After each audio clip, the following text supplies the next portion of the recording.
Good afternoon, everyone. It's Monday, the 20th of November, and welcome to our latest Market Mondays edition. I'm Tilan Vikramasinghe, the head of research for Maybank Securities. There's a lot of optimism in the markets that the Fed is finally done with their tightening cycle. And we can see a lot of cheer across the markets in the past week. Even in Singapore, we actually start to see some of the macro data looking particularly good, particularly the export numbers. So we thought we will dedicate our show this week to recovery. So first up, we're going to talk about, take a closer look at the tech manufacturing sector in Singapore. We've had quite a bit of headwinds there over the past year, particularly with the semicon cycle tightening. Jarek is here with us to talk about how he's starting to see some green shoots. Plus, he's also going to let you in on a bonus stock as well. And the recovery is not just about equities, it's also about the fixed income, especially the bond side as well. And we've got Seng Yao on the show to talk about how we can get exposure to that asset class. And finally, we've got a transportation stock that is starting to gain some speed, and Eric's going to talk about that. But let's first move on to the markets. We've seen the US indices all green last week after the Fed. Mostly coming from the optimism, as I said, of the interest rate hiking cycle starting to plateau. So we got the S&P up about 0.1%. We got the Nasdaq up about 0.1% as well. We did see some of that spilling over to China as well. The Shanghai Composite was up about 0.1% as well after fairly friendly meetings with Xi Jinping and President Biden in the US. And interestingly, we also saw some of the growth markets in Southeast Asia, so particularly Thailand, Indonesia, also in the green. Indonesia up about 0.3% and the SET just up about 0.1% or so. So quite a bit of green coming through. So I want to kind of spend a bit of time talking about macro numbers that are coming out from Singapore. We actually saw the non-oil domestic exports, the NODX numbers coming out last week. And from a seasonally adjusted month-on-month basis, we actually saw a recovery of around 3.8%.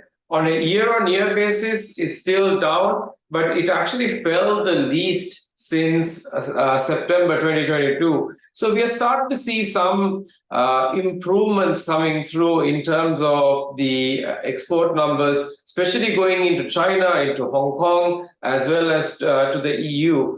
So I think this also kind of signals that you're starting to see some improvements in the North Asian economy as well. For now, though, we are keeping our GDP forecast for this year unchanged at 0.8%, but we are seeing Singapore's GDP numbers accelerating to 2.2% in 2024.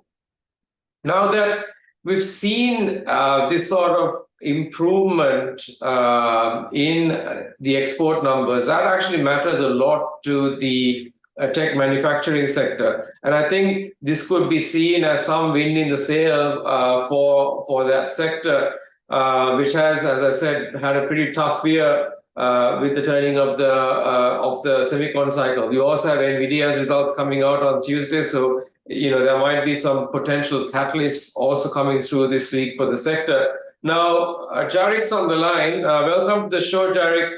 You've got buys on UMS, AEM, and you also upgraded Venture in this third quarter results season to a buy as well. Where is all this bullishness coming from? I think in general, 2023 has been quite a bad year for tech. I think because 2022, 2021 has been very good years for them. So basically, we do think that I'll go one by one. So I'll start with Venture first. Basically, I think the upgrade is mainly due to the change in outlook. Most management has guided that most of their customers' inventory levels has bottomed and will start to increase buying and more purchasing more orders from them. So we do think that for 2024, the outlook for venture, together with some new MPIs being launched, will be actually beneficial for ventures margins as well as profits. So we do think that things have bottomed for venture, and that with a good yield as well, we do think that the outlook is now more positive. So that's why we upgrade venture to a buy. And if you look at venture share price, it's trading at about 13 plus times PE, which is a historical low, in the last 5 years. So we do think that it's actually quite good value at this level, and yeah, it's worth a buy now. In our own view, yeah. Okay. That's interesting. So there's dividend yield as well while we're waiting for it as well. So that's quite good. And how about UMS? Oh, okay. So for UMS, I think they gain a new large customer, which we believe to be Lam Research, which they haven't actually confirmed or officially confirmed. So basically, this new customer is going to bring in at least 30 million USD revenue in 2024, and with Applied Materials, which is their single largest customer, also signaling their recent results that things they actually increased their forecast for next year as well as for the end of the year. We do think that inventory levels have also likely bottomed, and they will likely start to order more next year. So 2023 is sort of a refresh year for UMS, and with a new customer, which is almost the same size as your single largest customer, we do think that the outlook is quite positive for UMS. Interim dividend has also increased from 1 cent to 1.2 cent, which also signals the high net cash that he has, as well as the better outlook that they have. However, we do think that the first half of 2024 will be better than the first half of 2023, but I think the main kick will come in the second half of 2024 for UMS. Right. Now, you also mentioned for AEM that you're going to see some improvements coming through, but more towards the second half of 2024. But you still have a buy on this stock. So can you give us a bit of color on how you're kind of thinking about AEM and the cycle? Okay, so for AEM, basically, I think there's a bit of delay. So rather than, a second quarter or third quarter rebound, we do think that it lies more towards the fourth quarter of 2024. However, because they have this lawsuit impairment realized in 3Q recently, so there is about 20 million USD impairment being hit. But so we do think that for 2023 results wise, it will be the bottom for AEM. And normally for the semicon cycle, people always buy ahead of before the results even come out or what earnings even flow in. So that's why we upgraded it first last quarter, I think a few weeks, last 1-2 months before. And I think that if you look at share prices, yes, actually start trending up as well in the last 1-2 days after markets reacted to the negative results in 3Q. But we do think that this is the bottom, and even though we only see more of a rebound in more of 4Q to 4 in terms of earnings wise, but yeah, we do think that because people buy ahead of what is to come, so we do think that the share prices do react ahead. Yeah, so that's for the upgrade. Yeah. So get in line, get ahead. I mean, the stock's actually come off quite a bit as well, so it looks quite attractive at this stage. So I mean, what you're saying is, not only is the cycle kind of turning, but you're also starting to see some individual drivers for these key stocks, coming through as well. So we have some individual catalysts. So amongst the three, what would be your top pick, Jerry? Okay, so in the semicon space, my top pick would be Franken, which haven't released their results yet, but we do think that, with ASML being a very core customer for them in the semicon space, ASML is still doing well. Even without the China orders, ASML is going to be flat year on year for next year, which is quite a feat, right? And with his huge order book, we do think that Franken will likely benefit because he's one of his key manufacturers in Southeast Asia. And also, ASML is trying to shift production from Europe to Malaysia, or rather Southeast Asia. And I think that Franken is one of the key beneficiaries to help them do so, which they are already doing some of their products to shift into Southeast Asia. My next pick in the manufacturing EMS space would be Venture. We do think that Venture is I would say it's a good stock to hold long term, and at this value, at this price, it really reflects quite a good value with dividends likely going to be sustainable with the huge net cash balance as well. Yeah, so for semicon it's Franken, and then for EMS it's a Venture. Got it. Thanks. Before I let you go, Derek, though, I mean, one of the other stocks that you've been highlighting is a small cap stock, CSE Global. You've been quite bullish on this stock. Maybe we can, before we kind of go into your sort of bullish points, maybe you can give the audience a quick flavor of what they do, and then we go into what the case is for that stock.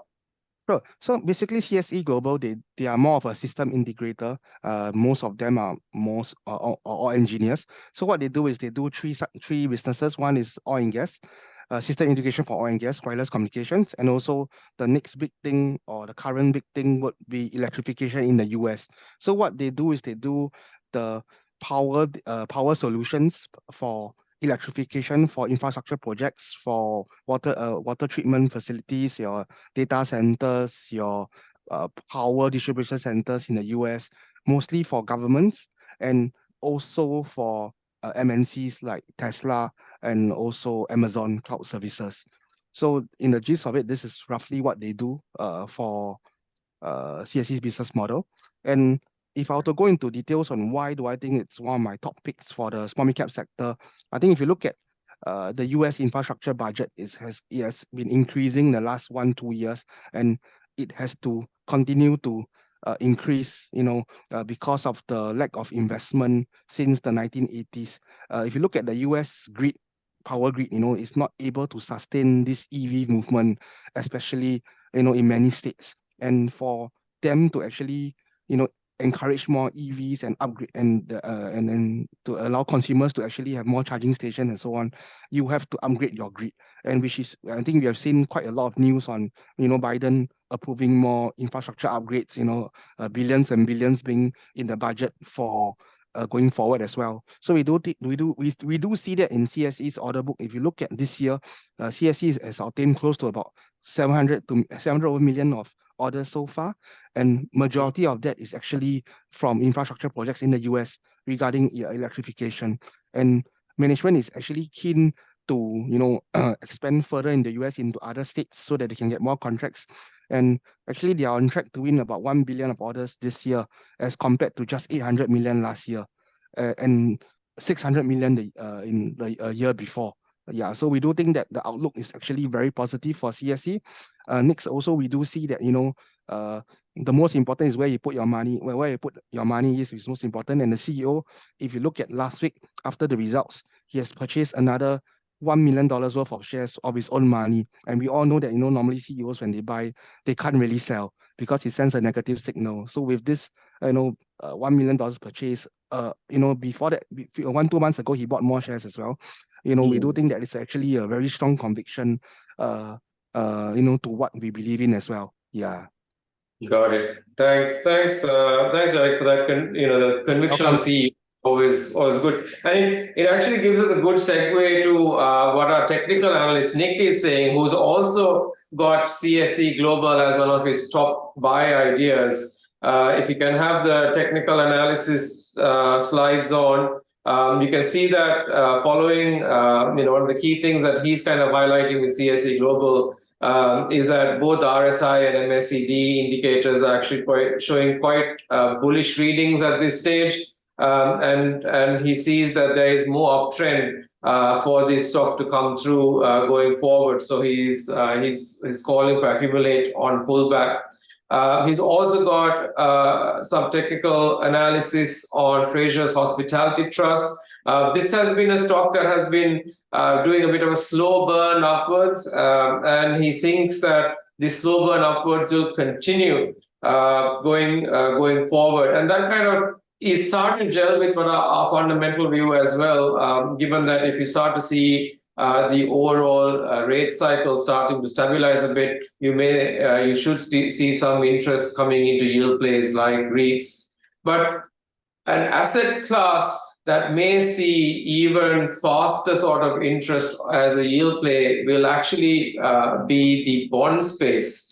One of the things that in our latest market insights that we have out there is a selection of bond ETFs. that can be played to get access to this asset class. And we have Seng Yao here, who's going to talk us through what this is and how we can get access to that. So, Seng Yao, what have you got for us? Yes, thanks, Thilan. You're absolutely right. They were quite excited about this space, the credit space. There are basically three key points that I'd like to highlight this afternoon. One is that USD yields did plunge by 1624 basis points last week. This was across the curve, the USD yield curve on a week-to-week basis. And that's a big deal in the credit markets. Two, essentially a combination of below consensus CPI, together with higher continuing jobless claims and the non-farm payrolls miss in early November. I think all these three factors have helped sway sentiments that interest rate markets have indeed peaked. So what we're seeing right now is that the futures market is pricing in that there will be no more rate hike in the next FOMC meeting in December. But also the consensus is that there's also no more hikes in this cycle, right? So if the macro data points continue along this trajectory, I think bond prices will likely continue to perform from strength to strength. So we feel that with this, I mean, one of the ways to play this is actually through ETFs. If you look at the month of October, what we saw is that the State Street Global Advisors Spider Bloomberg 1 or 3 month T-bill ETF, this captured more than half the assets flowing into ETFs that hold ultra short and short-term government bonds. Wow. Yeah, there's the good news is there's another series called the SPDR, or the Spider Bloomberg 3 to 12 month T-bill ETF. This tracks a market-weighted index of U.S. Treasury bills with maturities between 3 to 12 months. We think this is quite good to look at also. And basically, if you're wondering how to locate this in the on a trading platform, you can actually go to the Maybank Trade application, look up Market Insight, go to the model portfolios page under ETFs. You'll be able to find this listed, this instrument listed there. Absolutely. Thanks again. I mean, I think going into next year, especially if you do start to see rates stabilize, it can be the year of the bonds as well. So something definitely that investors should be paying a lot more attention to as we start to close this year. Thanks, Seng, for joining us. Now, I want to go back to equities and talk about a stock which I must confess I have been very bullish on this stock for a very long time, and it has not been a stock, that's not been a call that has worked, and that's ComfortDelGro. You know, we've been talking about this sort of inflection for a while, but if you actually look at, you know, post-pandemic, it hasn't really performed as well as what we thought it would, especially compared to some of the other transportation names like Singapore Airlines and so on. But now we're actually doubling down on this stock. We've actually increased our target price to 155 Sing dollars from 150, and we're still calling this a buy. So to explain why this is the case, I've got Eric Ong online. So Eric, what's driving your conviction? Hi, Thilan. Yeah. You're right to point that we have saw an inflection point like probably 2 quarters ago, and the recent 3Q results continue to validate our view that the recovery is continue to take shape. The PATMI of 50 million, which was up 9% quarter on quarter and 55% year on year, was in line with our and market expectation. So this brought 9 months earnings to about 128 million, which is up 10% year on year. Especially in the 3Q, we saw that public transport segment continue to improve quarter on quarter. Especially, we know that the EU operation has returned to the black with operating profit of 6 million. This is mainly due to the indexation as well as a higher margin on contract renewals. For Singapore, we think that it will continue to do well, especially with the fare increase of 7%, which will take effect on the 20th December. And we think that this will help to actually offset the higher energy costs. For the taxi segment, it has continued to do reasonably well post reopening.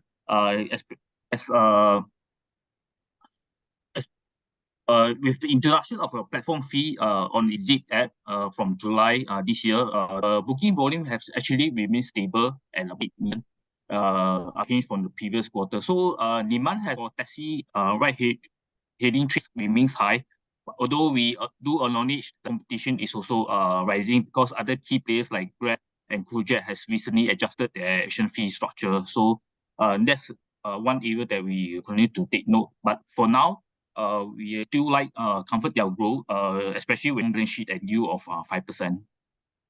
Yeah, so 5% yield, you've got the public transportation sector kind of coming back to the black, higher fares as well. And then obviously the taxi segment also recovering and coming back to pre-COVID levels. So quite a few catalysts for this stock to watch out for. So we are reiterating our buy call. So thanks, Eric, for that. And we are almost out of time. So I just want to quickly kind of highlight one of the big transactions that happened in the banking sector this week, and that was OCBC, who announced that they're purchasing a Commonwealth Bank of Australia's Indonesian business for around 200 million Sing dollars.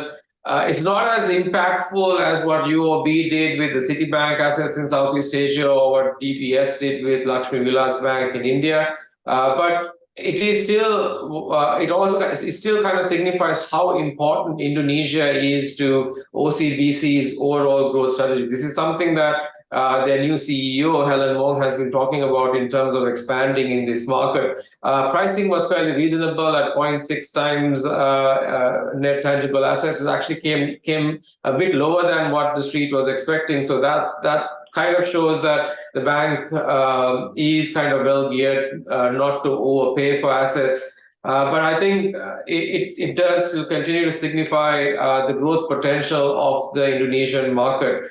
On that note, I do want to leave you with one of our key events that are coming out. It's going to be a big year for Indonesia. Indonesian presidential elections are going to be happening soon. So we do have a very exclusive webinar talking about the different players in the presidential election, as well as what their wins, the individual wins, could mean for the Indonesian economy as well. So join us for that on the 21st of November. Do speak to your salesperson to get yourself an invite for that.